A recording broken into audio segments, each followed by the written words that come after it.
আমার এই কুচবিহার সাম্রাজ্যের উত্থান ঘটিছে হারিয়া মন্ডলের বেটা বিশ্ব সিংহ উমার পিরিয়ডত এই সাম্রাজ্যের প্রতিষ্ঠিত হয়। এই সাম্রাজ্যের বিস্তার লাভ ঘটে মহারাজা নরনারায়ণের পিরিয়ডত, যার সেনাপতি ছিল বিশ্ব মহাবীর চিলারায় শুক্লধ্বজ যার নাম। এবার সেনাপতিত্বে মহারাজা নরনারায়ণের পিরিয়ডে গোটা উত্তর পূর্ব ভারত আমার সাম্রাজ্য বিস্তার লাভ ঘটিছে। এই গোটা সাম্রাজ্যের মানুষ সুখে শান্তিতে স্বর্গ সুখে বাস করছিল। আর এই সেই ভিত্তিতে বংশ পরম্পরায় 23 ফুট রাজত্ব চলছে। ব্রিটিশ গোটা ভারতবর্ষ দখল করলো, এই জায়গা দখল করে পায় নাই।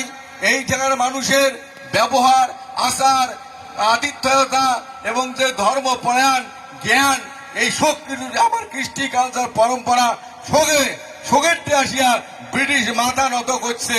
উমার ট্রেডিশন, উমার কালচার, উমার পরম্পরা আমার এই বৃহত্তর কুচবিহারের মানুষের ট্রেডিশন কালচার পরম্পরা ভাষা আতিথ্যতা সবগুলোতে নথি স্বীকার করিয়া ওই জন্য আমার কোনোদিন আমরা এই কুচবিহার কোনোদিন দখল করে নাই। মিত্রতা, কুচবিহার ছিল মিত্র রাজ্য, কোনোদিন করদ রাজ্য ছিল না। সেই ইতিহাস লেখিবার গেলে ভারত সমাজ আজকে ইতিহাস লেখে যে বিশ্ব সিংহের পিরিয়ডে এই কুচবিহারের সাম্রাজ্য প্রতিষ্ঠিত হয়, বিস্তার লাভ ঘটে মহারাজা নরনারায়ণের পিরিয়ডে। চিলারায় যার সেনাপতি বিশ্ব মহাবীর চিলারায় আস্তে আস্তে এমন করে একে বংশ পরম্পরায় ধৈর্যেন্দ্র নারায়ণ, লক্ষ্মী নারায়ণ, নরেন্দ্র নারায়ণ, নৃপেন্দ্র নারায়ণ, এমন করিয়া জিতেন্দ্র নারায়ণ একের পর এক রাজা আসতে আসতে শেষ রাজা আসি গেল মহারাজা জগদীবেন্দ্র নারায়ণ ভূপ বাহাদুর, যে পিরিয়ডে ভারতবর্ষ স্বাধীনতা লাভ করিল 1947 সালের 15ই আগস্ট। এই যে স্বাধীনতার হওয়ার কাহিনী শুনলেন যে ব্রিটিশের ঘর 4 ভাগ করে দিয়া গেছে। আমার কুচবিহার এই মধ্যতে স্বাধীন দেশ রাজ্য থাকার কারণে সেদিন কিন্তু ভারতবর্ষ একটা বড় মুশকিলত পড়ে গেছে। পশ্চিম ভারত, পূর্ব ভারত, মধ্যতে আমার কুচবিহার।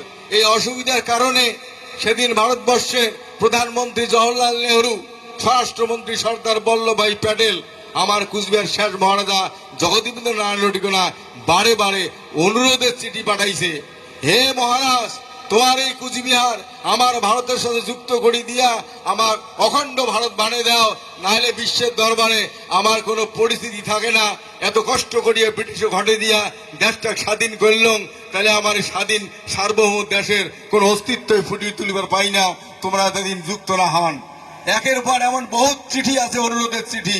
সেই অনুরোধের কারণে আমার শেষ মহারাজা জগদীবেন্দ্র ভূপ বাহাদুর সেদিন ভারত সরকার অনুরোধে সাড়া দিয়া প্রস্তাব দেয় যে জওহরলাল নেহরু, হে সর্দারভাই প্যাটেল, আমার কুচবিহার তোর ভারতের সাথে একটি করে দিলে ভারত অখণ্ডতা লাভ করিবে, বিশ্বের দরবারে সম্মানিত হবে। কিন্তু মোর যে কুচবিহারের মানসি, আমার যে কুচবিহারের প্রজামণ্ডলী, কি হিন্দু কি মুসলমান, এগুলা যে সহজ সরল ধর্মপরায়ণ, ইমরা কাকু ঠগের জানে না, কাং ঠকালে বোধে পায় না, কাং মিশা কথা কলে ওইটাই শশা মনে করে।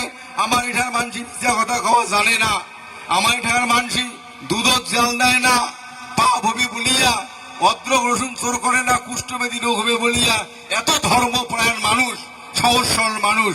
এই মানুষগুলোর সাথে তোর ভারতের চালাক মানুষ, যে চালাক মানুষগুলো ব্রিটিশের, যে ব্রিটিশ গোটা পৃথিবী শাসন করছে, যার সাম্রাজ্যের কোনোদিন বেলা ডোবে নাই।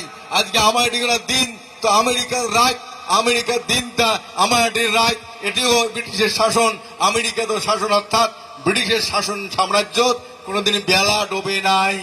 সেই এত বড় একটা সর্ববৃহৎ শক্তি সেদিন আন্দোলন করিয়া ভারতবর্ষের মানুষ তা ঘটে দিতে বাধ্য করছে। তাহলে তোর ভারতবর্ষের মানুষ কত চালাক, কত টাউট, সেই চালাক মানুষের সাথে মোর কুচবিহারের প্রজামণ্ডলী একসাথে হলে গেলে তোর নয় অখণ্ডতা বাবু, কিন্তু মোর প্রজামণ্ডলীকে একে দিনে তো চালাক মানুষ ঠকে খাবে, তার কি উপায় হবে? প্রথম শর্ত দিছে যে মহারাজ, তোমার কুচবিহার প্রোটেক্টেড এরিয়া থাকবে, আমার চালাক মানুষ তোমার কুচবিহার কোনোদিনও ঢুকিবার পাওয়ার নয়, ঢুকলে পাসপোর্ট করে যাওয়া খাবে। আর তোমার এই কুচবিহারের মানুষ, আমার যেহেতু ভারতবর্ষ একটা গণতান্ত্রিক দেশ, যুক্তরাষ্ট্রীয় পরিকাঠামো, আমার প্রত্যেক জায়গা থেকে মানুষ নির্বাচিত হয়ে ভারতবর্ষে আইন বা পার্লামেন্টত উচ্চ কক্ষ বা নিম্ন কক্ষ যায়, সেই ভিত্তিতে তোমার কুচবিহার থেকেও 2টা মানুষ আমরা জায়গা দেব, সেটা কুচবিহারের মানুষ elected or selected by the Cooch Behar peoples, কুচবিহারের মানুষের ঠিক করবে ভোট দিয়ে পাঠাইবে না মনোনীত করে পাঠাইবে। ওই যে দুইটা মানুষ পাঠাইবে, ওই দুইটা মানুষে গোটা কুচবিহারের যত সমস্যার কথা আমাকে জানাইবে, আমরা ওই সমস্যা 12 মাস পূরণ করব। এই আজকে এই দুইটা মানুষে প্রত্যেকবারে ভারতবর্ষের ক্যাবিনেট মিনিস্টার হবে। সে ভারতবর্ষের যে পার্টি জিতুক, আজকে ভারতবর্ষ একটা বহুদলীয় দেশ, এক দল যেতে আরেক দল হারে, যায় যেতে তাই গদিত বসে, এমন করে দিল্লির গদিত যে পার্টি বসুক, তোমার কুচবিহার থাকিয়া 2 জন প্রতিনিধি কুচবিহারের মানুষ ঠিক করিয়া পাঠিয়ে দিবে।